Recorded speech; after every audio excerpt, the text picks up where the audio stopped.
ตอนนี้กำลังย่างข้ามขวดสีฟ้าไปหาอีกฝั่งหนึ่งมันจะมีทำมีอย่างก็มีกิจกรรมเป็น10 ไร่แล้วก็จะมีเกินว่าท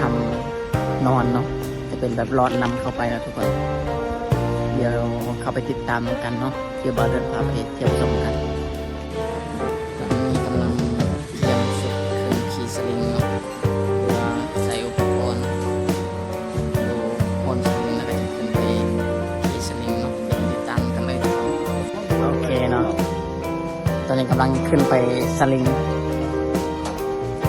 ขี่สลิงเนาะมาดิกำลังขึ้นไปเนาะทั้งหมดมี8 เส้นใช้เวลาประมาณ40 นาทีเนาะเดี๋ยวพาทุกคนไปเที่ยวกันเนาะโอเค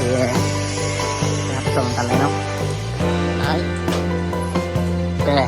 ตื่นเต้นบ่สู้อยู่ไหนครั้งแรกว่ะไปไม่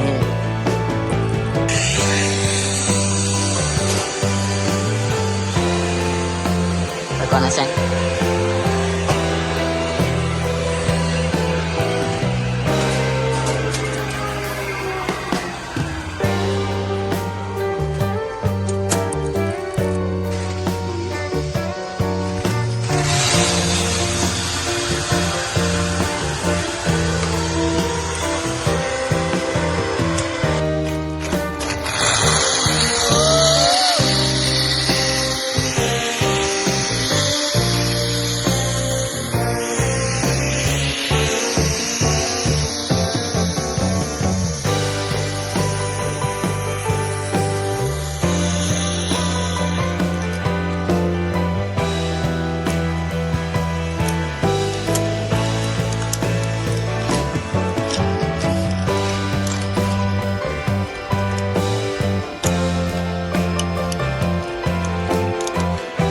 เนาะผ่านมาแล้วเส้นทางนี้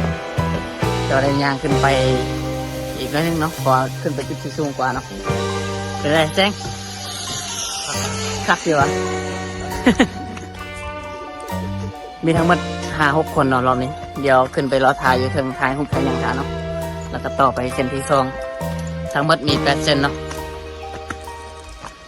ตัวนี้ก็ย่างขึ้นมาจุดที่2เนาะเส้นนี้น่าจะเป็นเส้นที่ยาว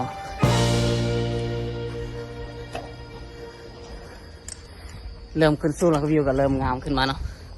จะเห็นควยทั้งลุมเลยไปนั่นกลับมาฮอดบนเก่า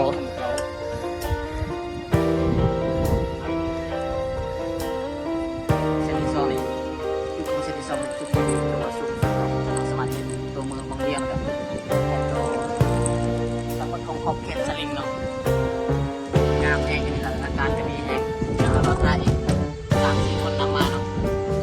พร้อมกันเลยโอเคไปวันกันเนาะโอเคโอ้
อันนี้เคยเป็นตายาแล้วด้วย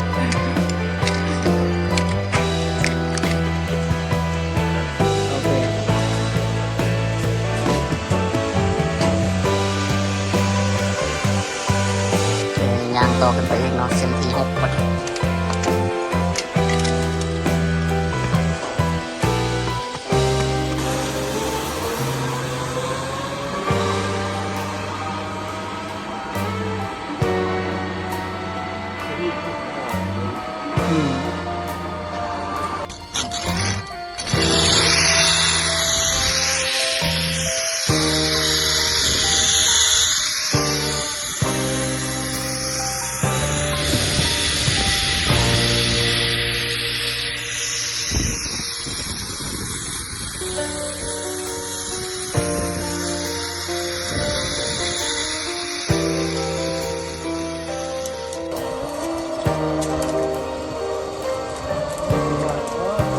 น่าจะบ่ฮอดเด้ทรงนี้ ลูกกลับด้วย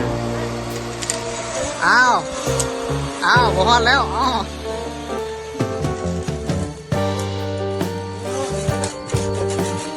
โอ้ยเดี๋ยวไปเพิ่มน้ำหนักอีกแล้วทรงเนี้ย อ่า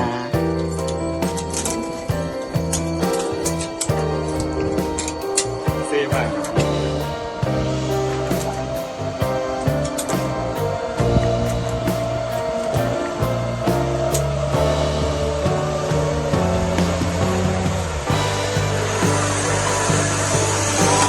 เส้นนี้จะเป็นเส้นสุดท้ายเนาะแต่ว่าเป็นเส้นที่ยาวสุดแล้วก็สูงสุดเนาะ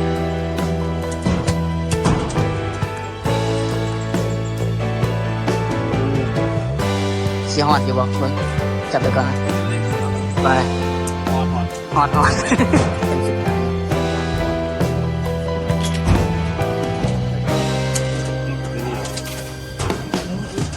อีกเส้นหนึ่งเหรอโ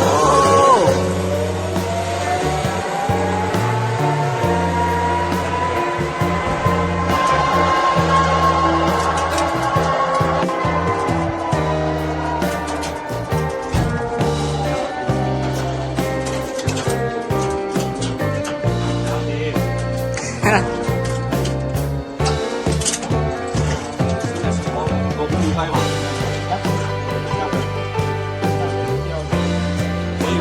เอาดีเลย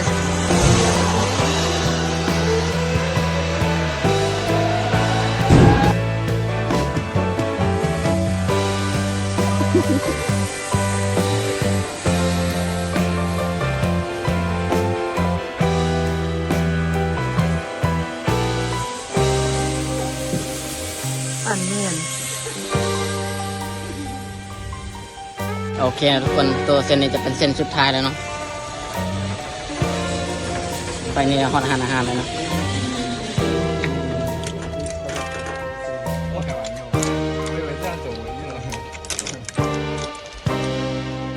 ได้แล้ว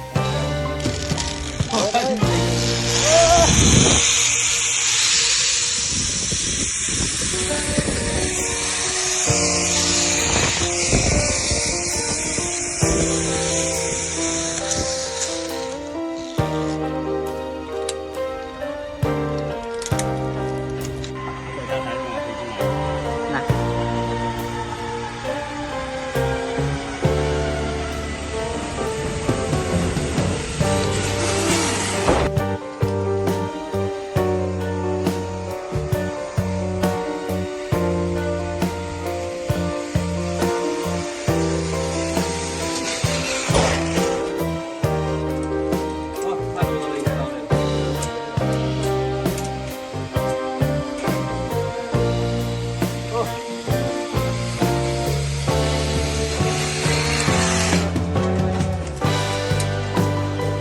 เอา